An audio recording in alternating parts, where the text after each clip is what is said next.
नमो लोये सौहरिहन्ताणम् नमो लोये सौहृदानम् नमो लोये सौभागिर्यानम् नमो लोये सौज्यायानम् नमो लोये सौत्रिकालवर्ति सावनम् ओंकारमिन्दु संयुक्त नित्यम् जायन्ति योगिनः कामदम् मोक्षदम् चैव ओंकाराय नमो नमः मङ्गलम् भगवान् मङ्गलम् गौतमो मङ्गलम् कुन्कुण्डार्यो विजेन्द्रमोसुमङ्गलम् नमः समरिसाराय स्वानुभूत्या चकास्ते स्वभावाय भवाय सर्वाः विभावनिदाता।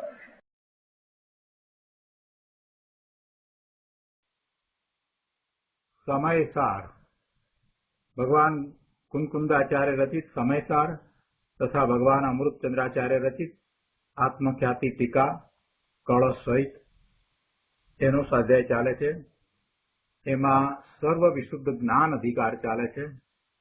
एनी गाथा 332 થી 344 નો સ્વાધ્યાય આપણે કરી રહ્યા છીએ। આ 13 ગાથાઓ એક સાથે છે। આ ગાથાનો અર્થ ભાવાર્થ અને પૂજ્ય ગુરુદેવ કાનજી સ્વામીએ આ ગાથાઓ ઉપર આપેલ પ્રવચનોના મહદ અંશો આપણે કર્યા છે। હવે બાકી રહેલ શેષ અંશ આપણે લઈએ છીએ। ગાથામાં મૂળ વાત એ આવી કે કર્મ છે તે વિકારને કરે છે, કર્મ છે તે વિકારને કરે છે અને આત્મા સર્વથા એકાંતે અકર્તા છે એવી અજ્ઞાનીની દલીલ છે। આચાર્ય ભગવાને એને એમ કહ્યું કે આવી તારી દલીલને કારણે જીનવાણીની વિરાધના થાય છે, કારણ કે જીનવાણીમાં તો આત્માને કથંચિત કરતા પણ કયો છે, એટલે જીનવાણીની વિરાધના થાય છે। એટલે અજ્ઞાનીએ દલીલ કરી કે આત્મા પોતે પોતાને કરે છે, આત્મા આત્મદ્રવ્યને કરે છે એમ એ આત્મા કરતા છે અને આત્માને આ જે વિકારી પરિણામ થાય છે એ બધું પર્યાયમાં થાય છે અને એના કરતા તો કર્મ જ છે। આ રીતે જીનવાણીની વિરાધના ન થાય એટલે એનાથી બચવા માટે આવો બચાવ અજ્ઞાની કરે છે। અજ્ઞાનીનો બચાવ એવો છે કે આત્મા આત્મદ્રવ્યનો કરતા છે, એટલે હવે આત્માને કરતાપણું આ રીતે છે તો જીનવાણીની વિરાધના નથી થતી। તો આચાર્ય ભગવાન હવે એને એમ સમજાવે છે કે ભાઈ તારી એ દલીલ ખોટી છે, કેમ કે આત્માને આત્માનું કરતાપણું હોઈ શકે નહીં। પહેલું કારણ એ કે આત્મા નિત્ય છે અને જે નિત્ય છે એમાં કાંઈ કરવાપણું હોય નહીં। એનું દ્રવ્ય અનંતકાળથી છે, અનાદિથી છે, એની કોઈ આદિ નથી અને અનંતકાળ સુધી રહેવાવાળું છે, એટલે એમાં તો કાંઈ કરવાપણું બનતું નથી। એટલે દ્રવ્ય અપેક્ષાએ એમાં કાંઈ કરવાપણું નથી। ક્ષેત્ર અપેક્ષાએ વિચાર કરીએ તો આત્મા અસંખ્ય પ્રદેશી છે, એટલે એમાં એ અસંખ્ય પ્રદેશી જ રહે છે, એમાં એક પણ પ્રદેશ ઉમેરાતો નથી કે એક પણ પ્રદેશ એમાંથી ઓછો થતો નથી, એટલે ક્ષેત્ર અપેક્ષાએ પણ એમાં તારે કાંઈ કરવાપણું નથી। અને જો તું એમ માનતો હોય કે આ વિસ્તાર થાય છે અને સંકોચન થાય છે એવું કાર્ય થાય છે, આત્માના પ્રદેશોનું સંકોચન વિસ્તાર થવારૂપ કાર્ય થાય છે એમ જો તું માનતો હોય તો એમાં પણ ખરેખર કાર્ય થતું નથી, કેમ કે એમાં એક પણ પ્રદેશનો વધારો કે ઘટાડો થતો નથી। આત્મા જે શરીર સાથે રહે છે એ શરીરના જેવડો થઈને રહે છે, એટલે એમાં સંકોચન છે, પણ એથી આત્મ પ્રદેશો ઘટી જાય છે એમ બનતું નથી। કે પછી મોટા શરીર સાથે રહે છે તો એમાં આત્મ પ્રદેશો વધી જાય છે એમ નથી। સ્કંદના પ્રદેશોમાં ફેરફાર થાય છે, એટલે કે સ્કંદ છે એની અંદર પરમાણુઓ છે અને પરમાણુઓ ભેગા થયા છે તો સ્કંદમાં પરમાણુઓ છૂટા પડે અને નવા પરમાણુઓ આવે એવું સ્કંદમાં બને. પણ આત્મા તો એક જ દ્રવ્ય છે, અખંડ દ્રવ્ય છે, એટલે એવા અખંડ દ્રવ્યની અંદર કાંઈ ફેરફાર થતો નથી. એટલે આ ત્રણ રીતે એને એમ સમજાવવામાં આવ્યું કે ભાઈ તું જે રીતે કહે છે કે આત્મા આત્મદ્રવ્યમાં કાર્ય કરે છે તો એવું કાર્ય તો સંભવતું નથી. એટલે આત્માને એ રીતે કરતાપણું હોઈ શકે નહીં. એટલે જીનવાણીની વિરાધના તો થાય જ છે, એ તો મટતી નથી. અને પછી અજ્ઞાનીએ એક બીજી દલીલ કરી કે જ્ઞાયક ભાવ ત્રિકાળ જ્ઞાન સ્વભાવે જ સ્થિત છે અને જ્ઞાયક ભાવને અને કર્તાપણાને અત્યંત વિરુદ્ધતા છે. એટલે જ્ઞાયક ભાવ છે એ તો ત્રિકાળ છે, જ્ઞાયક ભાવ છે એ તો ત્રિકાળ છે. એટલે જ્ઞાયક ભાવે જ આત્મા સ્થિત છે, આત્મા જ્ઞાયક ભાવે જ રહ્યો છે. અને જ્ઞાનપણું એટલે જ્ઞાયક ભાવને અને કર્તાપણું એટલે કરવાપણાને વિરુદ્ધતા છે. એટલે આત્મા જ્ઞાયક ભાવે છે એટલે કે મિથ્યાત્વ આદિ વિકારના પરિણામને કરતો નથી, તો જ્ઞાન સ્વભાવે જ છે. માટે એનો અર્થ એ થયો કે આ મિથ્યાત્વ આદિ વિકાર જે થાય છે એનો કરતા એ કર્મ છે, આવી વાત કરી. એટલે એમાં આચાર્ય ભગવાને એમ સમજાવ્યું કે એ માન્યતા પણ તારી ખોટી છે. કેમ કે આત્મા જ્ઞાયક ભાવે છે એ વાત તો સાચી છે, પણ એથી કરીને આ વિકારી પરિણામ થાય છે કે જે પર્યાયમાં થાય છે એ પર્યાયમાં થતા વિકારી પરિણામનો કરતા જડ કર્મ થઈ જતું નથી. અને આમાંથી એક બીજી વાત પણ ગુરુદેવે કાઢી કે વાત બરાબર છે કે આત્મા ત્રણેય કાળે જ્ઞાયક ભાવે છે, જ્ઞાન સ્વભાવે સ્થિત છે. એટલે એ રીતે જોઈએ તો આત્મદ્રવ્યમાં કાંઈ કરવાપણું છે નહીં. એટલે જ્યારે દ્રવ્યથી આત્મામાં કાંઈ કરવાપણું નથી, ક્ષેત્રથી આત્મામાં કાંઈ કરવાપણું નથી, તો ભાવથી પણ આત્મામાં કાંઈ કરવાપણું નથી. એ વાત ગુરુદેવે આમાંથી કાઢી. એટલે એ રીતે દ્રવ્ય, ક્ષેત્ર અને ભાવથી આત્માની અંદર કાંઈ કરવાપણું નથી. એટલે અજ્ઞાનીની દલીલ આત્મા આત્માને કરે છે એ દલીલ એ ખોટી ઠરે છે અને જીનવાણીની વિરાધના થાય છે. હવે સાથે રહેલી બીજી દલીલ કે આત્મા કાંઈ કરતો નથી, પરંતુ કર્મ જ આ વિકારી પરિણામનું કર્તા છે, તો કર્મ વિકારી પરિણામનું કરતા નથી. એ વાતને હવે આચાર્ય ભગવાન સૂક્ષ્મતાથી સમજાવે છે. અને એમાં આચાર્ય ભગવાન એમ કહે છે કે ભાઈ અજ્ઞાનીની જે આ દલીલ છે કે જ્ઞાયક ભાવ ત્રિકાળ જ્ઞાન સ્વભાવે જ સ્થિત છે અને જ્ઞાયક ભાવને અને કર્તાપણાને અત્યંત વિરુદ્ધતા છે, માટે જ્ઞાયક ભાવ છે તે મિથ્યાત્વાદી વિકારને કરે એમ બને નહીં, તથા મિથ્યાત્વાદી વિકાર તો થાય છે, તેથી એ વિકારનો કર્તા કર્મ જ છે. આ વાત ખોટી પડે છે. એ તારી વાત, એ તારો અભિપ્રાય, એ વાસના એ મિથ્યા છે. કેમ કે એમ અભિપ્રાય કરવા જતા પણ તારી જ વાત આત્મા આત્માનો કર્તા છે એ વાત ખોટી ઠરે છે. કેમ કે જ્ઞાયક ભાવને ત્રિકાળ જ્ઞાન સ્વભાવે સ્થિત માનતા આત્મા અકર્તા જ ઠર્યો. એટલે આત્મા કરતા તો તારી દલીલમાંથી ઠરતો જ નથી. પણ આટલા માત્રથી વાત પૂરી ન કરતા આચાર્ય ભગવાને એ વાત પણ સાથે સમજાવી કે આ વિકારી ભાવનો કરતા અજ્ઞાન અવસ્થામાં જીવ કઈ રીતે થાય છે. વિકારી ભાવનો કરતા અજ્ઞાન અવસ્થામાં જીવ કઈ રીતે થાય છે એ વાત પણ આચાર્ય ભગવાને સમજાવી છે. તો હવે આજે આપણે એ વાતને લઈશું. આ છેલ્લી વાત છે. અને કઈ રીતે અજ્ઞાન અવસ્થામાં થાય છે અને પછી એ અજ્ઞાન અવસ્થામાં વિકારી ભાવનો કરતા ક્યાં સુધી થાય છે, એ બે વાત છે અને આજે આપણે એ વાત લેવાની છે. તો પ્રવચન રત્નાકર ભાગ 9મો, પાના નંબર 258. અહીંયા ચોથા પેરેગ્રાફમાં કહે છે કે સામાન્ય એક જ્ઞાયક ભાવ નિત્ય જ્ઞાન સ્વભાવે અવસ્થિત છે.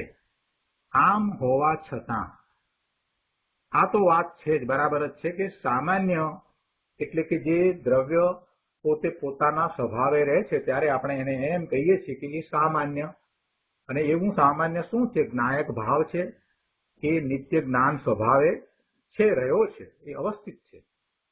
સામાન્ય એક જ્ઞાન ભાવ નિત્ય જ્ઞાન સ્વભાવે અવસ્થિત છે. એ તો ત્રિકાળ અવસ્થિત છે. ભૂતકાળમાં પણ એમ જ હતું, વર્તમાનમાં એમ છે ને ભવિષ્યમાં પણ એમ છે. આત્મા જ્ઞાન સ્વભાવે અવસ્થિત છે. એ દરેક સમયે જ્ઞાન કરે છે. કોઈ સમય એવો નથી કે આત્મા જ્ઞાન ન કરતો હોય. એટલે આ વાત તો એમના દ્રવ્યની અપેક્ષાએ બરાબર છે, એમ જ છે. અને જ્યારે આત્મા પરનું લક્ષ કરે અને પરને જાણે એ સમયે પણ એનો જ્ઞાન સ્વભાવ તો હોય જ છે.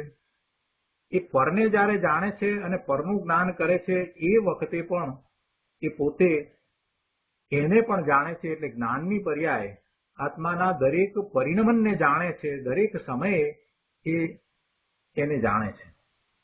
એટલે જ્યારે પરનું લક્ષ કરી અને વિભાવ ભાવે થાય, મિથ્યાત્વના ભાવે થાય, શુભ ભાવે થાય કે અશુભ ભાવે થાય, તો એ ભાવે જ્યારે આત્મા થાય છે તે વખતે પણ જ્ઞાન એને જાણે છે.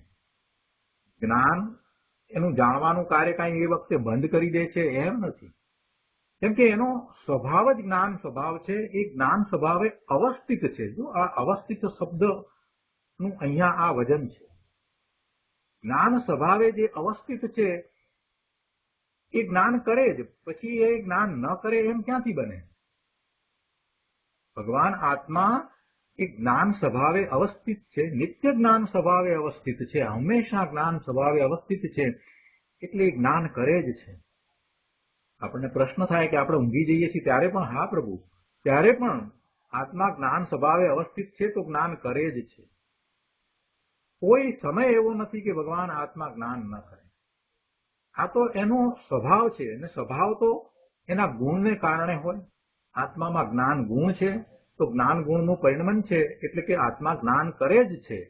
આત્મા ક્યારેય જ્ઞાન ન કરે એમ બને જ નહીં.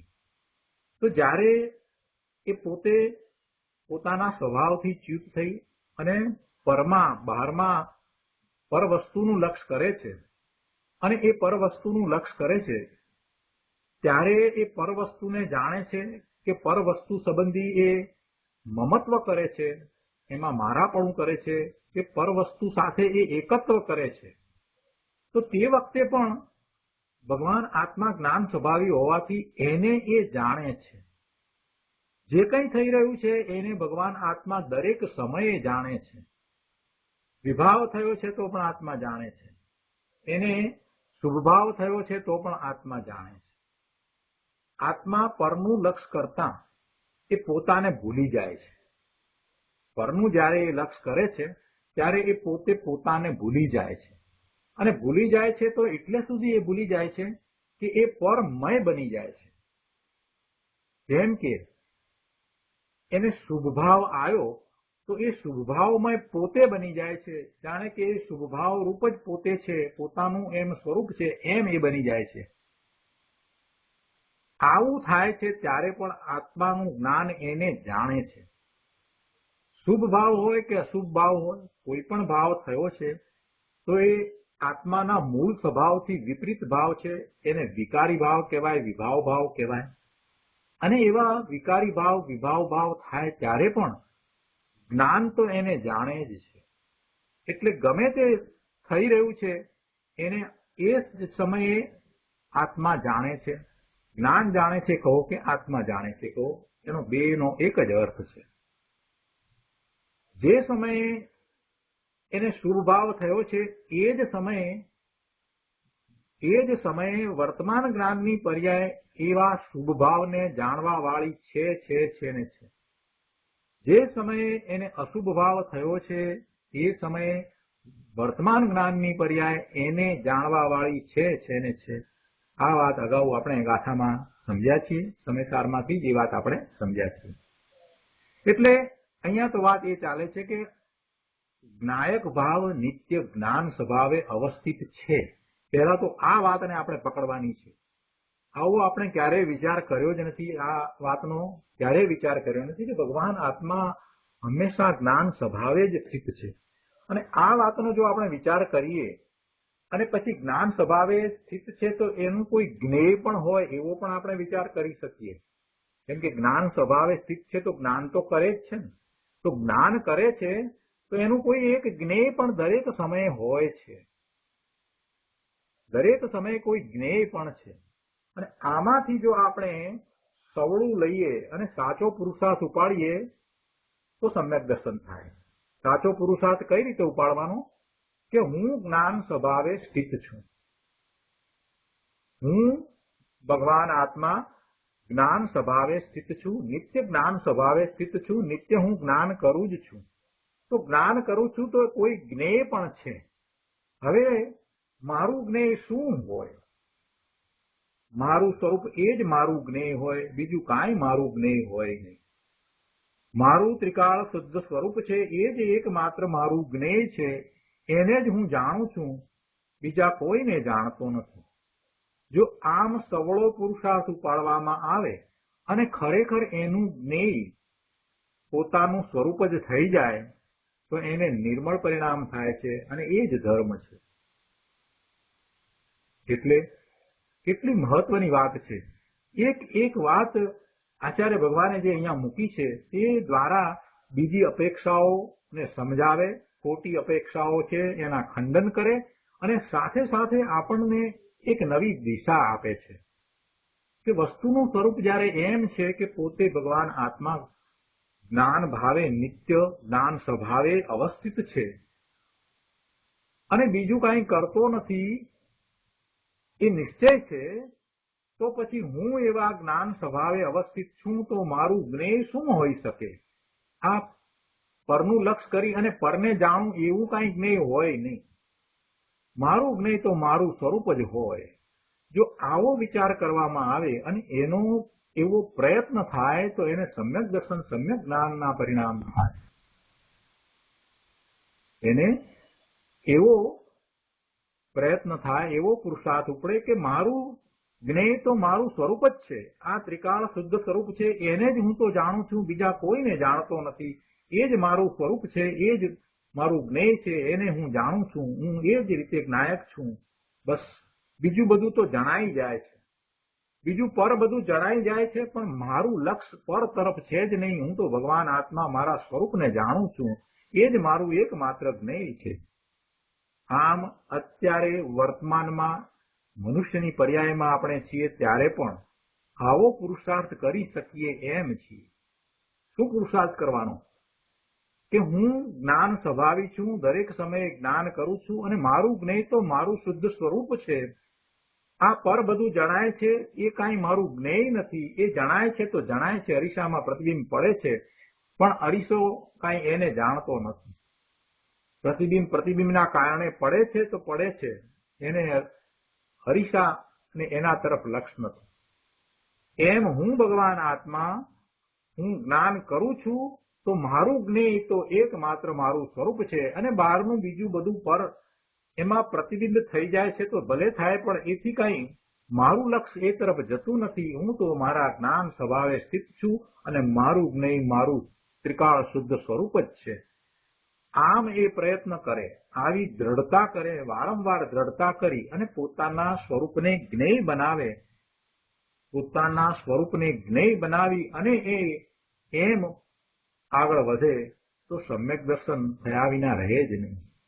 પર જણાય તો પરમાં એ આકર્ષિત થાય નહીં. પરના જ્ઞાન થાય તો એના તરફ એ રુચિ બતાવે નહીં, એમાં આગળ વધે નહીં. પરના જ્ઞાન છે એને ત્યાં ને ત્યાં જ એ અટકાવે કે એ બધું જ્ઞાન નથી, એ મારું જ્ઞેય પણ નથી, એને જાણીને મારે કાંઈ કામ પણ નથી. હું એમાં કોઈ રીતે રંજિત થતો નથી. હું પરને જાણું એની સાથે જોડાતો નથી. એ તરફ મારું લક્ષ્ય જ નથી. કેમ કે હું તો ભગવાન આત્મા ત્રિકાળ જ્ઞાયક છું અને મારું જ્ઞેય તો મારું પોતાનું સ્વરૂપ જ છે. ત્રિકાળ શુદ્ધ સ્વરૂપ છે, એને હું જાણું છું. બસ એ સિવાય બીજી કોઈ વાત નથી. આમ વારંવાર એ ઘૂંટણ કર્યા કરે, વારંવાર એ જ વાતને દ્રઢ કર્યા કરે, તો પછી બધા વિકલ્પો શાંત પડી જાય. વિકલ્પના કાળે પણ એની દ્રષ્ટિ આત્મા તરફ જાય. આવો પુરુષાર્થ એને સવિકલ્પ દશામાં એટલે વિકલ્પ સહિત કરવાનો છે. હજી તો એ વિકલ્પ સહિત જ છે. મારું જ્ઞેય મારું ત્રિકાળ શુદ્ધ સ્વરૂપ છે, એ પણ વિકલ્પ છે. પણ આ વિકલ્પમાં એણે આ રીતે પુરુષાર્થ કરવાનો છે. આવા વિકલ્પ દ્વારા એણે પુરુષાર્થ કરવાનો છે. કેમ કે નિર્વિકલ્પ થવું છે તો કઈ એમને નહીં થવાય. વિકલ્પ દ્વારા જ આગળ વધી અને નેરો ડાઉન કરતા કરતા કરતા વિકલ્પ રહિત થવાનું. ખૂબ સરસ વાત છે પ્રભુ. ગુરુદેવે બહુ મોટો ઉપકાર કર્યો છે અને આ બધી વાત આપણને આપી છે. હવે અહીંયા વાત લઈએ. આચાર્ય ભગવાને આ જે વાત કરી એમાં મૂળ તો પેલી દલીલ જે છે એ દલીલને એક અપેક્ષાએ તો ખોટી પાડી દીધી, પણ હજી બીજી અપેક્ષા જે એક છે એટલે બીજી વાત, દલીલની એક વાતને તો ખોટી પાડી સમજાયું, પણ બીજી વાત જે છે એને હવે આચાર્ય ભગવાન કઈ રીતે ખોટી પાડી અને મૂળ વાત સાચી ઠરાવે છે એ બધું હવે આગળ આપણે સમજવાનું છે. બીજી વાત એ છે કે કર્મ જ આ વિભાવ ભાવનો કરતા છે એવી અજ્ઞાનીની જે દલીલ બીજી એ વાત છે, એ વાતને આચાર્ય ભગવાન કઈ રીતે હવે સુલઝાવે છે કે કઈ રીતે આત્મા અજ્ઞાન અવસ્થામાં વિભાવ ભાવનો કરતા થાય છે. એ બધી વાત આજે આપણે હવે લઈએ છીએ. તો અહીંયા શું કહે છે કે સામાન્ય એક જ્ઞાયક ભાવ નિત્ય જ્ઞાન સ્વભાવે અવસ્થિત છે. આમ હોવા છતાં કર્મથી ઉત્પન્ન થતા મિથ્યાત્વ આદિ ભાવોના જ્ઞાન સમયે, કર્મથી ઉત્પન્ન થતા એટલે કે કર્મના ઉદયના નિમિત્તે ઉત્પન્ન થતા મિથ્યાત્વ આદિ ભાવોના જ્ઞાન સમયે એટલે એનું જ્ઞાન કરે છે ત્યારે અનાદિકાળથી જ્ઞેય અને જ્ઞાનના ભેદ જ્ઞાનથી શૂન્ય હોવાને લીધે, કોણ? અજ્ઞાની. અનાદિથી એ જ્ઞેય અને જ્ઞાનના ભેદ જ્ઞાનથી શૂન્ય હોવાને લીધે કહે છે કે હવે એ જ્ઞાયક ભાવના વર્તમાનમાં એટલે એની વર્તમાન પર્યાયમાં જ્યારે કર્મના સંબંધી વિકાર થાય ત્યારે તે કાળે એટલે તેના જ્ઞાનના કાળે આ વિકાર થયો છે તેનું જ્ઞાન કરે છે તે કાળે આ વિકારના પરિણામ તે જ્ઞેય અને હું તો તેનો જાણનાર ભિન્ન જ્ઞાતા દ્રવ્ય છું એવા ભેદ જ્ઞાનથી તે શૂન્ય છે. એવું ભેદ જ્ઞાન હોવું જોઈએ કે આ વિકારના પરિણામ એ જ્ઞેય છે અને એનાથી જુદો હું જાણનારો જ્ઞાયક છું. એ જ્ઞેય છે અને એનાથી જુદો હું જાણનારો જ્ઞાયક છું. આ પર જ્ઞેય છે. આ વિકારના પરિણામ એ જ્ઞેય અને હું તો એને જાણનાર ભિન્ન જ્ઞાતા છું. આવું ભેદ જ્ઞાન હોવું જોઈતું હતું, પણ એને એવું ભેદ જ્ઞાન નથી. એટલે એ પર જ્ઞેય છે, વિકારી ભાવ છે. એ વિકારી ભાવને એ જાણે છે અને એની સાથે જોડાઈ જાય છે. એ વિકારી ભાવને એ પોતા રૂપ જાણે છે એમ એ એની સાથે જોડાઈ જાય છે. એટલે જ્ઞાન તો કરે જ છે, પણ એ જ્ઞાન કઈ રીતે કરે છે તો કે અજ્ઞાન ભાવે એ જ્ઞાન કરી રહ્યો છે. એ પરિણામ જે છે એ અજ્ઞાન રૂપ પરિણામ એના થાય છે. શેના પરિણામ? જ્ઞાનના પરિણામ. જ્ઞાનના પરિણામ એ અજ્ઞાન રૂપ થયા છે. એટલે અજ્ઞાન રૂપ થયા એટલે ત્યાં એને અજ્ઞાન અવસ્થામાં જીવનું કાર્ય કહેવામાં આવ્યું. પરિણામ જ્ઞાનના કેવા થયા છે? એ જ્ઞાન તો કરે છે, પણ એ પરિણામમાં એને જ્ઞેય અને જ્ઞાનનું ભિન્નપણું નથી, એને ભેદ જ્ઞાન નથી. એટલે જે પર જ્ઞેય છે, શુભ ભાવ કે અશુભ ભાવ છે તે પર જ્ઞેય છે. એ જ્ઞેયને એ પોતારૂપ માને છે એની સાથે જોડાઈ જાય છે, એકત્વ કરે છે, અને એ વિભાવ ભાવના પરિણામ, શુભાશુભ પરિણામ કે મિથ્યાત્વના પરિણામ એ પોતે છે, એ પોતાના છે, એમ એને પરજ્ઞેયને પોતારૂપ માને છે. એટલે એ પોતારૂપ માન્યતા થાય છે, એટલે પોતારૂપ એ જ્ઞાનમાં એ એમ માને છે, જ્ઞાન કરે છે. વિકાર થયો છે એનું એ જ્ઞાન કરે છે, શુભભાવ થયો છે એનું જ્ઞાન તો કરે છે, પણ જ્ઞાન કરી અને એને પોતાથી જુદા માનવાના હતા કે આ પરજ્ઞેયો છે, એ મારું સ્વરૂપ નથી, એ મારાથી જુદા છે. આવી માન્યતા કરવી જોઈતી હતી, પણ આ બિચારાને ભેદ જ્ઞાન નથી. ભેદ જ્ઞાન નથી એટલે એ જે જ્ઞેય છે, શુભ ભાવ કે અશુભ ભાવ છે, જે જ્ઞેય છે એને જાણવા માત્ર સુધી સીમિત રહેવાને બદલે એની સાથે એ જોડાઈ જાય છે અને એ જ્ઞેયને એ પોતાનું સ્વરૂપ માને છે, પોતા રૂપ માને છે. એટલે એવા વિકારી પરિણામને એ પોતાનું સ્વરૂપ માને છે, એ એમાં આત્મા છે એમ માને છે, પોતે છે એમ માને છે. પણ આવું માનવું થાય કઈ રીતે થાય છે? તો કે એને એ અજ્ઞાનપણે પોતે પોતાના જ્ઞાનને પરિણમાવે છે માટે થાય છે. અજ્ઞાનપણે શું પરિણમાવ્યું કે જે પરજ્ઞેય છે એને આત્મા માન્યો, એ અજ્ઞાનપણું, એમ એ પોતાના જ્ઞાનને પરિણમાવે છે. એટલે અહીંયા શબ્દ એમ લીધા છે કે અજ્ઞાનપણે જ્ઞાનને પરિણમાવે છે. કેમ કે ભૂલ થઈ ને, જે પરજ્ઞેય હતું એ પોતાથી જુદું હતું, એને એમ પોતાથી જુદું માનવાને બદલે એને પોતારૂપ માન્યું, એટલે એ અજ્ઞાન થયું. એટલે અજ્ઞાન રૂપ ભાવ જે થયો એ અજ્ઞાન રૂપે એ પોતે પોતાના જ્ઞાનને પરિણમાવે છે. કેમ કે જ્ઞાન તો થઈ જ રહ્યું છે. કે આવું થયું એને અજ્ઞાન અવસ્થામાં જીવનું કાર્ય કહ્યું. એટલે એમ જીવ અજ્ઞાન અવસ્થામાં કરતા થાય છે. આમ આચાર્ય ભગવાનનું સમજાવવું છે.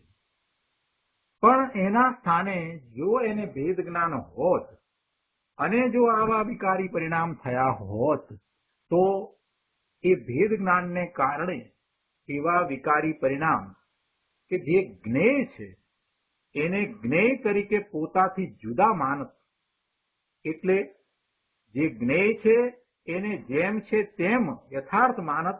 એટલે કે એનું જ્ઞાન જેમ છે તેમ એ કરત. એટલે જ્ઞાનપણે જ્ઞાનને પરિણમાવત. તો એ જ્ઞાનપણે જ્ઞાનને પરિણમાવત. અને એમ થાત, એમ જો થાત તો એને જે પરિણમન થાત એ જ્ઞાન ભાવે જ્ઞાનનું પરિણમન થાત. તેથી એના પરિણામ નિર્મળ થાત. એટલે એ રીતે જ્ઞાન અવસ્થામાં એ અકર્તા જ થાત. પછી એને વિકારી ભાવનું કરતા પણ એવું કાર્ય થાત જ નહીં. કેમ કે એ જ્ઞાનપણે જ્ઞાનને પરિણમાવે છે. એટલે હવે કોઈ કરતા પણ રહેતું નથી. કેમ કે જ્ઞાન એ એનો સ્વભાવ છે અને જ્ઞાનને જ્ઞાન ભાવે પરિણમાવવું એ એનો સ્વભાવ હોવાથી એમાં કોઈ બીજું વિશેષ કાર્ય થતું નથી. એમ એ જ્ઞાન અવસ્થામાં એ અકર્તા જ છે. જીવ જ્ઞાન અવસ્થામાં અકર્તા જ છે. એ પણ વાત સાથે સિદ્ધ કરી દે છે. એટલે જ્યાં સુધી અજ્ઞાન અવસ્થામાં છે ત્યાં સુધી જીવ વિકારી ભાવનો કરતા થાય છે. અને એવા વિભાવ ભાવ વિકારી ભાવ થવા છતાં જો જીવ જ્ઞાન અવસ્થાએ છે તો માત્ર એવા વિકારી ભાવનો એ જ્ઞાતા દ્રષ્ટા થાય છે, પણ એનો કરતા થતો નથી. આવી વાત છે. હવે એ વાતને અહીંયા એ જ રીતે સરસ રીતે ગુરુદેવે પણ સમજાવી છે. આચાર્ય ભગવાને પણ ખૂબ સરસ રીતે સ્પષ્ટતા કરી છે અને ગુરુદેવે તો એ વાતને બરાબર સમજાવી દીધી છે. જે છે કે અજ્ઞાનીની વાતને અહીંયા પહેલા તો લીધી કે એ એવા ભેદ જ્ઞાનથી શૂન્ય છે. અનાદિથી તેને એવું ભેદ વિજ્ઞાન નથી કે રાગાદી વિકારના પરિણામ થયા તેના જ્ઞાન કરવાના સમયે તેના જાણવાને કાળે તેનું ભિન્નપણાનું જ્ઞાન થવું જોઈતું હતું. રાગાદી વિકારના પરિણામ ભિન્ન અને તેને હું જાણનારો ભિન્ન એવું ભેદ જ્ઞાન થવું જોઈએ. પણ આ વિચારો અજ્ઞાની ભેદ જ્ઞાનથી શૂન્ય છે. એટલે આને એવા ભેદ જ્ઞાનનો અનાદિકાળથી જ અભાવ છે અને તેથી તે જ્ઞેય એવા રાગાદી વિકારને પોતાના માને છે. આવી ભૂલ. આગળ છેલ્લા પેરેગ્રાફમાં ગુરુદેવ સમજાવે છે કે આત્મા જ્ઞાન સ્વભાવી વસ્તુ નિત્ય ધ્રુવ ત્રિકાળ છે, તેમાં બદલવું નથી. પણ તેની પર્યાયમાં કર્મના નિમિત્તના સંબંધે રાગાદી વિકાર થાય છે. જો ભગવાન આત્મા ત્રિકાળ તો શુદ્ધ છે, એમાં તો કઈ બદલાવ થતો જ નથી. એ જ્ઞાન સ્વભાવી વસ્તુ નિત્ય ધ્રુવ છે, એમાં તો કઈ બદલવું થતું નથી. આ જે બધું બદલાવ જે કઈ ફેરફારો થતા જે દેખાય છે એ તો એની પર્યાયમાં છે. એ પર્યાયમાં છે અને એમાં નિમિત્ત તરીકે કર્મ છે. એટલે પર્યાયમાં કર્મના નિમિત્તે આ બધા શુભાશુભ ભાવ રાગાદી વિકાર આ બધું થઈ રહ્યું છે. બધો બદલાવ છે એ પર્યાયમાં છે અને એમાં કર્મનું નિમિત્ત છે. તે વિકાર થવાના કાળે, એવો વિકાર જયારે થાય તે કાળે જ્ઞાન એને જાણે છે. કેમ કે જ્ઞાનનો સ્વભાવ છે એટલે જ્ઞાન તો એને જાણે છે. આ દયાદાન આદિ શુભભાવ રાગના પરિણામ થયા તે જ્ઞેય અને હું તો તેને સ્પર્શ કર્યા વિના જ તેને જાણવાના જ્ઞાન સ્વભાવવાળો જ્ઞાયક છું એમ ભિન્નપણું એને વર્તે છે. પણ એ જ્ઞાન સ્વભાવે થયો છે તો એને એવું ભિન્નપણું દેખાય. એને ભેદ જ્ઞાન થયું હોય તો એવું એને ભિન્નપણું જણાય. પણ હવે ભેદ જ્ઞાન નથી, એને ભેદ જ્ઞાન નથી, એ અજ્ઞાની છે તો એને એ ભિન્નપણું જણાતું નથી. એટલે એમ એ ભિન્નપણું જાણવાને બદલે ભેદ જ્ઞાનના અભાવને કારણે એ જ્ઞેય અને જ્ઞાયકનું ભિન્નપણું જાણવાને બદલે અનાદિથી એવા ભેદ વિજ્ઞાનથી શૂન્ય હોવાને લીધે એ જ્ઞેય અને જ્ઞાયકનું ભિન્નપણું જાણતો નથી. પણ એને લીધે એ ભૂલ કરી બેસે છે અને જે જ્ઞેય છે એને પોતા સ્વરૂપે જાણે છે. ભેદ વિજ્ઞાનથી શૂન્ય હોવાને લીધે પોતા સ્વરૂપે જ્ઞેયને જાણે. એ રાગના પરિણામને પોતા સ્વરૂપ જાણે છે. આગળ 259માં પાના ઉપર એ છે કે એ ભેદ જ્ઞાનથી શૂન્ય હોવાને લીધે એ જ્ઞેય છે એને પોતા સ્વરૂપે જાણે છે. એટલે કે એવા શુભાશુભ ભાવના રાગના પરિણામને એ પોતા સ્વરૂપ જાણે છે.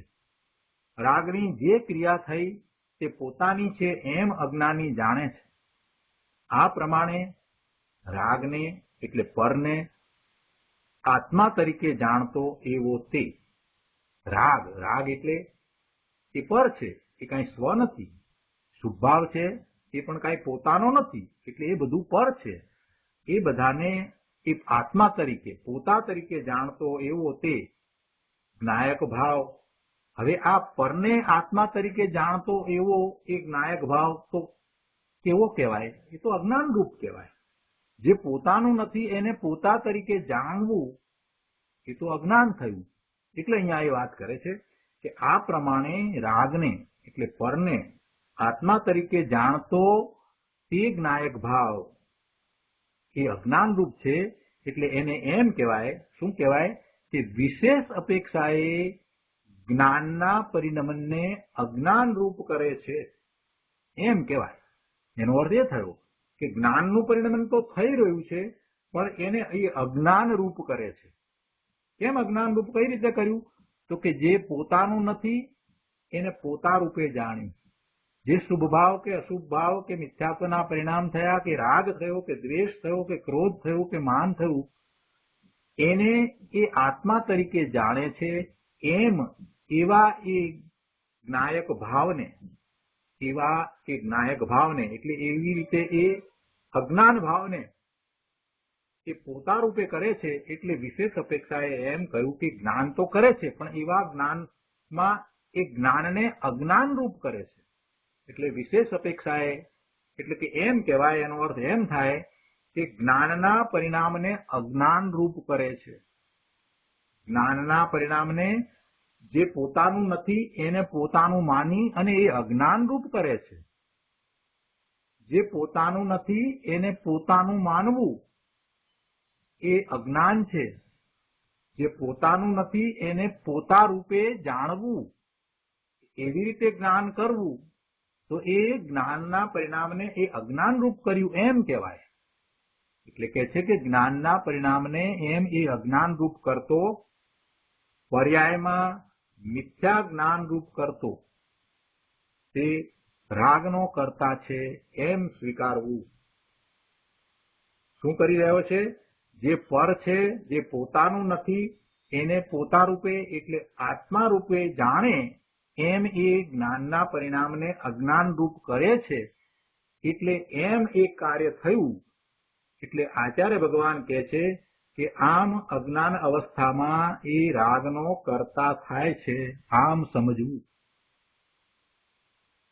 બહુ સરસ રીતે સ્પષ્ટ કર્યું કે અજ્ઞાન અવસ્થામાં જીવ રાગ કે શુભાશુભ ભાવ કે ક્રોધના ભાવ કે માનના ભાવ કે એ જે કઈ ભાવ મિથ્યાત્વ ભાવ એ બધાનો કરતા કઈ રીતે થાય છે, આ વાત ગુરુદેવે આપણને આચાર્ય ભગવાને જે સમજાવ્યું છે એમાંથી ખૂબ સ્પષ્ટ કરી દીધી. આગળ અહીંયા 259માં પાના ઉપર ત્રીજા પેરેગ્રાફમાં કહે છે કે આ વાત તો બરાબર, આવું કરતાપણું તો સમજાયું, પણ હવે એવું એક કરતાપણું કે અજ્ઞાન ભાવે જીવ વિભાવ ભાવ, વિકારી ભાવ, શુભાશુભ ભાવનો કરતા છે, એવું કરતાપણું. શેનું કરતાપણું દર્શાવ્યું છે? કરતાપણું શેનું દર્શાવ્યું? અજ્ઞાન અવસ્થામાં વિકારી ભાવનું કરતાપણું જીવને છે. તો આવું કરતાપણું ક્યાં સુધી છે? જવાબ તો સહેલો છે, આપણે પણ જાણીએ છીએ, કેમ કે એ જે કથન છે એની અંદર જ જવાબ તો ભરેલો છે કે અજ્ઞાન અવસ્થામાં જીવને વિકારી ભાવનું કરતાપણું છે. એટલે એનો અર્થ જ એ થયો કે અજ્ઞાન અવસ્થા મટી જાય તો પછી જીવને એવું વિકારી ભાવનું કરતાપણું પણ ટળી જાય. એટલે એ સવાલની અંદર જ જવાબ તો સમાય છે. એ છે કે એ કરતાપણું ક્યાં સુધી છે, અને એનો જવાબ આપ્યો છે બહુ સરસ રીતે. અહીંયા આપણે સમજીએ. આચાર્ય ભગવાન કહે છે પહેલા કે તે ત્યાં સુધી કે જ્યાં સુધી ભેદ વિજ્ઞાનના આદિથી જ્ઞેય અને જ્ઞાનના ભેદ વિજ્ઞાનથી પૂર્ણ અર્થાત ભેદ વિજ્ઞાન સહિત થવાને લીધે આત્માને જ આત્મા તરીકે જાણતો એવો તે જ્ઞાયક ભાવ વિશેષ અપેક્ષાએ પણ જ્ઞાન રૂપ જ જ્ઞાન પરિણામે પરિણમતો થકો, એટલે જ્ઞાન રૂપ એવું જે જ્ઞાનનું પરિણમન તે રૂપે જ પરિણમતો થકો કેવળ જ્ઞાતાપણાને લીધે સાક્ષાત અકર્તા થાય. બહુ સરસ વાત. એક એક લીટીને આપણે સમજીએ એટલે બરાબર સહેલાઈથી સમજાય. કે છે કે ત્યાં સુધી કે જ્યાં સુધી ભેદ વિજ્ઞાનના આદિથી ભેદ વિજ્ઞાનની આદિ હોય, ભેદ વિજ્ઞાનની આદિ હોય એટલે ભેદ વિજ્ઞાનની શરૂઆત થાય. આદિ અનાદિ નથી. અનાદિ એટલે જેની આદિ નથી, જેની શરૂઆત ક્યારેય થઈ નથી, એને અનાદિ કહીએ છીએ. અહીંયા ભેદ વિજ્ઞાનની આદિ, આપણને જયારે ભેદ વિજ્ઞાન થાય ત્યારે એની આદિ કહેવાય. અને એક વખત ભેદ વિજ્ઞાન થયું પછી એ અનંતકાળ સુધી રહે છે. એટલે એવું ભેદ જ્ઞાન આપણને થાય તો એ ભેદ જ્ઞાનની આદિ થઈ, ભેદ જ્ઞાનની શરૂઆત થઈ. શું કહે છે કે તે ત્યાં સુધી કે જ્યાં સુધી ભેદ વિજ્ઞાનના આદિથી, હવે આ ભેદ વિજ્ઞાનની આદિ થઈ એટલે આદિથી શું થાય એ સાથે આપ્યું કે ભેદ વિજ્ઞાનના આદિથી જ્ઞેય અને જ્ઞાનના ભેદ વિજ્ઞાનથી પૂર્ણ. જ્ઞેય અને જ્ઞાન બંને જુદા છે એવું ભેદ વિજ્ઞાન. જ્ઞેયથી પોતે ભગવાન આત્મા જુદો છે એવું પૂર્ણપણે એને ભેદ વિજ્ઞાન થાય. એટલે ભેદ વિજ્ઞાનના આદિથી જ્ઞેય અને જ્ઞાનના ભેદ વિજ્ઞાનથી પૂર્ણ થાય અને એવો પૂર્ણ થાય તો શું થાય? એટલે કે એવો જ્યારે ભેદ વિજ્ઞાન સહિત થયો છે, એવો ભેદ વિજ્ઞાન સહિત થયો છે, તો એવા ભેદ વિજ્ઞાન થવાને લીધે એ પછી આત્માને જ આત્મા તરીકે જાણશે. પહેલા અજ્ઞાની હતો ત્યારે એ પેલા વિભાવ ભાવને, શુભાશુભ ભાવને આત્મા તરીકે જાણતો હતો, પણ હવે એને ભેદ વિજ્ઞાન થયું એટલે એ આત્માને જ આત્મા તરીકે જાણશે. એટલે જ્યારે ભેદ વિજ્ઞાનથી એ પૂર્ણ છે, ભેદ વિજ્ઞાન સહિત છે, અને એમ ભેદ વિજ્ઞાન થવાને લીધે આત્માને જ આત્મા તરીકે જાણશે. અને જ્યારે એ આત્માને જ આત્મા તરીકે જાણતો થાય, આત્માને જ આત્મા તરીકે જાણે તો એમાં જ્ઞાનને એ જ્ઞાન રૂપે જ પરિણામ આવે છે, જ્ઞાનને અજ્ઞાન રૂપ કરતો નથી. બહુ સરસ વાત અહીંયા મૂકી દીધી. જયારે અજ્ઞાની હતો ત્યારે તો એ જ્ઞાન કરતો હતો, પણ જ્ઞાનને અજ્ઞાન રૂપ પરિણામ આવતો હતો. અહીંયા તો હવે આત્માને જ આત્મા તરીકે જાણે છે. એટલે શું થયું? આત્માને આત્મા તરીકે જાણે છે તો એ જ્ઞાયક ભાવ એ કેવો છે? તો કે જ્ઞાન રૂપ જ છે. એટલે વિશેષ અપેક્ષા એ શું કહે છે કે જ્ઞાન રૂપ જ જ્ઞાન પરિણમે, જ્ઞાન રૂપ જ એનું જ્ઞાન પરિણમે છે. અને એમ જ્ઞાન રૂપ જ જ્ઞાન પરિણામે એ આત્મા પરિણમે છે. એટલે કે જ્ઞાન રૂપ એવું જે જ્ઞાનનું પરિણમન તે રૂપે જ પરિણમે છે. આત્માના જ્ઞાનનું પરિણમન તો જ્ઞાન રૂપ જ હોવું, જ્ઞાનનું પરિણમન જ્ઞાન રૂપ જ હોવું જ જોઈએ. પણ અજ્ઞાન અવસ્થામાં એનું પરિણમન અજ્ઞાન રૂપ થાય છે. ત્યારે હવે એને ભેદ જ્ઞાન થયું છે તો જ્ઞાન રૂપ એવું જે જ્ઞાનનું પરિણમન હવે તે રૂપે જ એ પોતે પરિણમે છે. એટલે આમ એ જ્ઞાતાપણાને લીધે હવે એ વિભાવ ભાવનો કરતા થતો નથી, અકર્તા થાય છે, સાક્ષાત અકર્તા થાય છે. કેમ કે જ્ઞાનનું પરિણમન જ્ઞાન રૂપે થાય એમાં કાંઈ કરવાપણું છે નહીં. જ્ઞાન રૂપ એવું જે જ્ઞાનનું પરિણમન તે રૂપે જ એ પરિણમે તો એમાં એને કાંઈ કરવાપણું છે નહીં. એટલે એ અકર્તા ઠર્યો. કઈ રીતે અકર્તા ઠર્યો? કે પોતે જ્ઞાન સ્વભાવી છે, જ્ઞાન સ્વભાવે સ્થિત છે, અને પોતે જ્ઞાન રૂપે જ જ્ઞાનને પરિણમાવે છે. એમ એ જ્ઞાન રૂપ એવું જે જ્ઞાનનું પરિણમન તે રૂપે જ પરિણમતો થકો કેવળ જ્ઞાતાપણે જ રહે છે. એટલે સાક્ષાત અકર્તા થાય છે.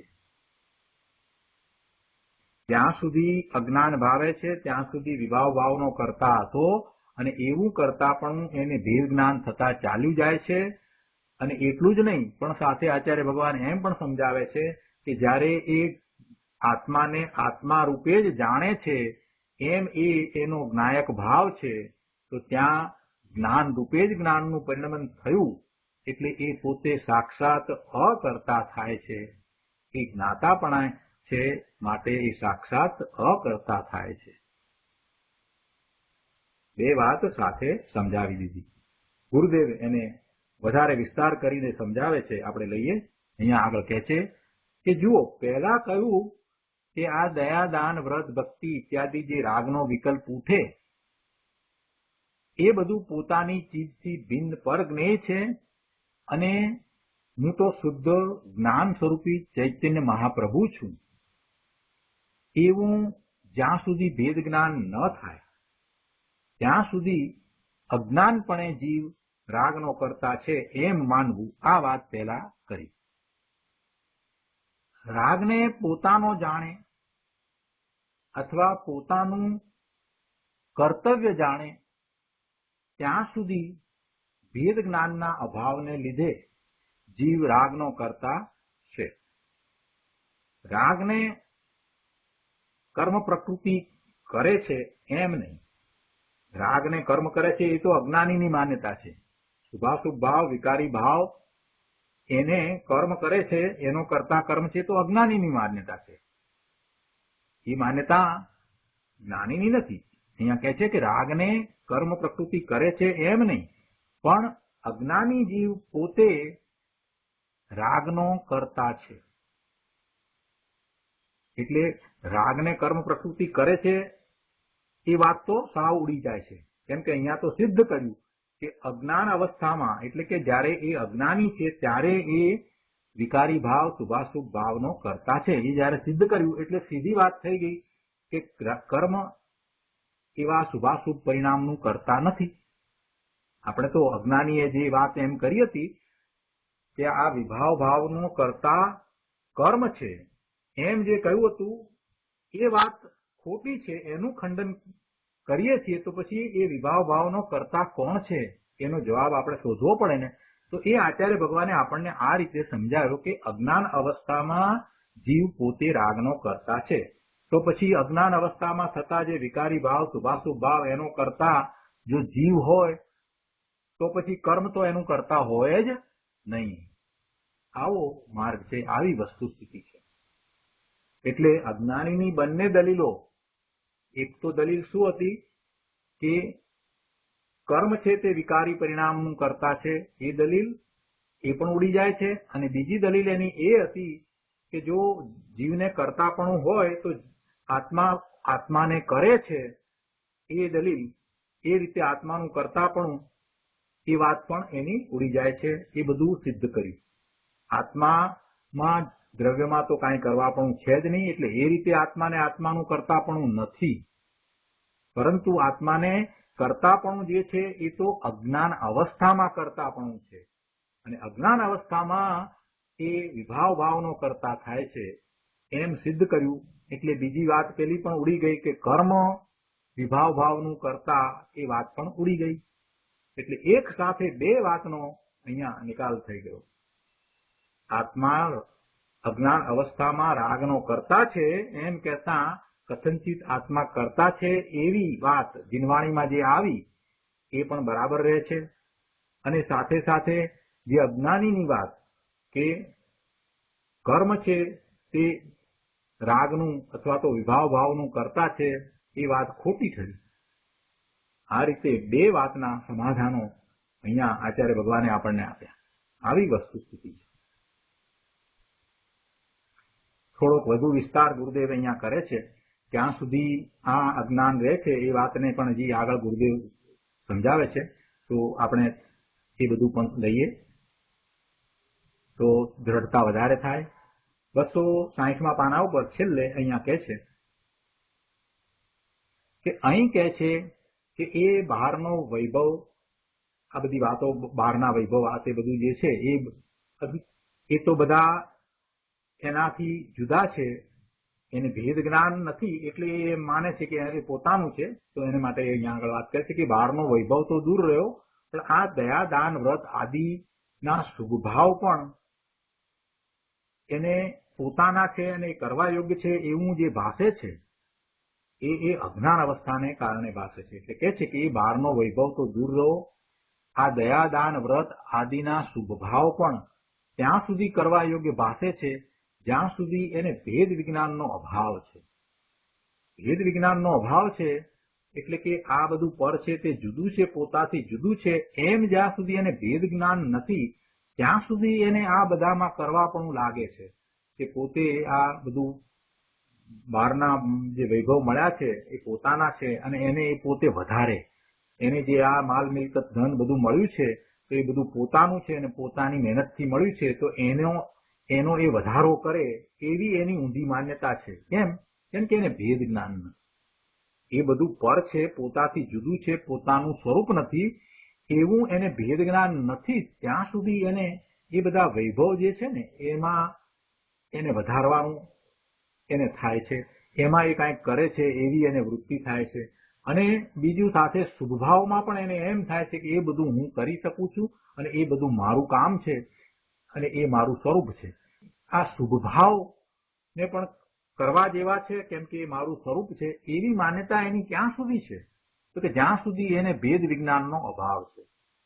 ભેદ વિજ્ઞાનમાં તો એ સ્વ અને પરને સ્પષ્ટ જાણે છે. સ્વ અને પરને જેમ છે તેમ સ્પષ્ટ જાણે છે. પોતે સ્વ અને બીજું બધું પર. આ પરના લક્ષ્ય થતો જે ભાવ છે એને પર કહ્યો જ્યારે સ્વના લક્ષ્ય થતો જે ભાવ એ પોતાનો સ્વભાવ, એ જ પોતાનું સ્વરૂપ છે, એ સિવાય બીજું કાંઈ પોતાનું નથી, બીજું બધું પર છે. આવું ભેદ જ્ઞાન જ્યાં સુધી નથી ત્યાં સુધી એની દ્રષ્ટિ પર તરફ રહે છે. ત્યાં સુધી એની દ્રષ્ટિ પર તરફ રહે છે. અને પરમાં જ્યારે એ દ્રષ્ટિ કરે છે ત્યારે એ ભૂલ કરે છે, એને પોતા રૂપે માને છે. આ બધી ભૂલ પરમાં પોતાપણું એ માને છે અને આ સુભાવ એ કરવા લાયક છે એમ જે માને છે, એ બધું ભેદ વિજ્ઞાનના અભાવને કારણે. અને ત્યાં સુધી એ અજ્ઞાની જીવ તેનો કરતા થાય છે, એટલે એવા વિભાવ ભાવનો કરતા થાય છે. પર પદાર્થનો તો કરતા થઈ શકે નહીં. પર પદાર્થ છે એ તો જુદું દ્રવ્ય છે, એનું તો એ કાંઈ કરી શકતો જ નથી. પણ એને કરવાના જે વિભાવ ભાવ એનો એ કરતા થાય. એ એમ કહે કે આ મેં મોટર બનાવી, કે મેં આ કોમ્પ્યુટરની રચના કરી, કે પછી આ હું ફેક્ટરી ચલાવું છું, એમાં કંઈક પ્રોડક્શન કરું છું, કે ઘરમાં એ એમ કહે કે હું આ રસોઈ કરું છું, રોટલી કરું છું, કે પૂરી કરું છું, તો આવા પરદ્રવ્યને તો એ કરી શકતો નથી, એ તો સમજાય છે. પણ એ પરદ્રવ્યને કરવાપણાનો ભાવ, એ ભાવનો એ અજ્ઞાન અવસ્થામાં કરતા છે. પરને હું કરું, અથવા તો પરમાં હું ફેરફાર કરું, અથવા તો પર મારું છે, એવો ભાવ પર દ્રવ્યમાં એ ખરેખર તો કાંઈ કરી શકતો જ નથી. એક દ્રવ્ય બીજા દ્રવ્યનું તો કાંઈ કરે નહીં, એ તો પરદ્રવ્યના પરિણામે એના કારણે થાય. એટલે એ તો વાત દૂર રહી કે બહારનો આ વૈભવ ને એ બધામાં એનું કરવાપણું, એ તો વાત રહેતી જ નથી, એ તો દૂર રહી. પણ છતાંય એવું કરવાનો જે ભાવ, જે અશુભ ભાવ, અને બીજો શુભ ભાવ કે દયા દાન વ્રત તપ આદિનો શુભ ભાવ, કે જે હું કરું છું, કરી શકું છું અને કરવા યોગ્ય છે એમ, એ બંને પ્રકારે એ બધા વિભાવ ભાવો, શુભ અને અશુભ ભાવો, એનો કરતા જીવ અજ્ઞાન અવસ્થામાં છે. એટલે જ્યાં સુધી એને ભેદ જ્ઞાનનો અભાવ છે ત્યાં સુધી અજ્ઞાની જીવ તેનો કરતા છે. આગળ કહે છે 261મા પાના ઉપર, પણ જ્યાં સૂક્ષ્મ વિકલ્પથી પણ ભિન્ન હું એક જ્ઞાયક સ્વભાવી ચિદાનંદ ઘન પ્રભુ આત્મા છું એમ અંતરદ્રષ્ટિ વડે તે ભેદ વિજ્ઞાન સહિત થાય છે, ત્યારે આત્માને જ આત્મા તરીકે જાણે છે. શું કહે છે કે સૂક્ષ્મ વિકલ્પથી પણ જુદો કોઈ સૂક્ષ્મ વિકલ્પ, કે હું જ્ઞાયક છું એવો વિકલ્પ પણ નહીં. વિકલ્પ નહીં, એ ભાવ ખરો પણ વિકલ્પ નહીં. એટલે કહે છે કે જ્યાં સુધી સૂક્ષ્મ વિકલ્પથી પણ ભિન્ન, અને એનાથી ભિન્ન કેવો, તો કે હું એક જ્ઞાયક સ્વભાવી ચિદાનંદ ઘન પ્રભુ આત્મા છું, અને એમ માત્ર વિકલ્પમાં નહીં પણ એમ અંતરદ્રષ્ટિ વડે તે ભેદ વિજ્ઞાન સહિત થાય, એમ અંતર તરફ દ્રષ્ટિ કરી અને એવા ભેદ જ્ઞાન સહિત થાય, એમ એને ભેદ જ્ઞાન થઈ જાય. સ્વરૂપનું લક્ષ કરીને જ્યારે એને એવું ભેદ જ્ઞાન થાય, ત્યારે આત્માને જ આત્મા તરીકે જાણે. અને જ્યારે એવી રીતે એ આત્માને જ આત્મા તરીકે જાણે છે, ત્યારે એવો જાણતો થકો તે જ્ઞાયક ભાવ એ વિશેષ અપેક્ષાએ જોઈએ તો જ્ઞાન રૂપ જ જ્ઞાન પરિણામે પરિણિતો થકો કેવળ જ્ઞાતાપણાને લીધે સાક્ષાત અકર્તા થાય છે. વિશેષ અપેક્ષાએ એટલે થોડોક ગુરુદેવ વધારે વિસ્તાર કરે છે અને સમજાવે છે કે વિશેષ અપેક્ષાએ એટલે કે ત્રિકાળી દ્રવ્ય ગુણ ક્ષેત્ર તો અકર્તા છે. ત્રિકાળી દ્રવ્ય ગુણ ક્ષેત્ર તો અકર્તા છે. એટલે કે આત્મા દ્રવ્ય અપેક્ષાએ જે આપણે વિચાર કરી છીએ, દ્રવ્ય એટલે ગુણનો સમૂહ તે, અને એનું અસંખ્ય પ્રદેશી એવું એ ક્ષેત્ર, એ તો કાંઈ કરતું નથી. એ તો પહેલા વાત સિદ્ધ કરી દીધી કે ભગવાન આત્મા એ રીતે કાંઈ કરતો નથી, એમાં કાંઈ કરવાપણું છે નહીં, એટલે એ રીતે તો એ અકર્તા છે. એટલે તેમાં તો કરવાપણું નથી. દ્રવ્ય ગુણ ક્ષેત્ર એ બધું એમ જ છે, એટલે એમાં એ કાંઈ કરવાપણું નથી. હવે ભાવની વાત છે તો એમાં એ સામાન્યપણે તો એ જ્ઞાન સ્વભાવે સ્થિત જ છે ને જ્ઞાન કરે જ છે, પણ જ્ઞાન કરે છે એમાં એના પરિણમન જે છે એ જુદી રીતે થાય છે. એ જ્ઞાન ભાવે પરિણમન થાય અને અજ્ઞાન ભાવે પરિણમન થાય. એ અજ્ઞાન ભાવે જ્ઞાનનું જયારે પરિણમન થાય છે તો ત્યારે એનું કર્તાપણું છે, અને જયારે જ્ઞાન ભાવે જ્ઞાનનું પરિણમન થાય છે તો એનું અકર્તાપણું છે. એ આપણે સમજ્યા છીએ. ગુરુદેવ એ વાતને અહીંયા વિસ્તારથી સમજાવે છે. એવું વિશેષ અપેક્ષા કરીને જે લીધું છે એ વાક્ય વિસ્તાર કરીને સમજાવે છે. શું કહે છે કે જે દ્રવ્ય ગુણ ક્ષેત્ર એમાં તો કાંઈ કરવાપણું નથી. વર્તમાન પર્યાયમાં એટલે અત્યારે જે જ્ઞાનની પર્યાય છે એ તો જ્ઞાનની પર્યાય છે, એ તો જાણે જ છે. એટલે કહે છે કે વર્તમાન પર્યાયમાં પણ જ્યાં તે અંતર્મુખ થઈ જ્ઞાન સ્વભાવે પરિણમે છે, અંતર્મુખ થઈને જ્ઞાન સ્વભાવે પરિણમે. પહેલા એ વર્તમાન પર્યાયમાં એ જ્ઞાન કરતો હતો ત્યારે એ પરનું જ્ઞાન કરતો હતો ને એમાં એકરૂપતા કરતો હતો. હવે જયારે ભેદ જ્ઞાન થાય તો કઈ રીતે થાય અને શું થાય છે એની વાત ચાલે છે.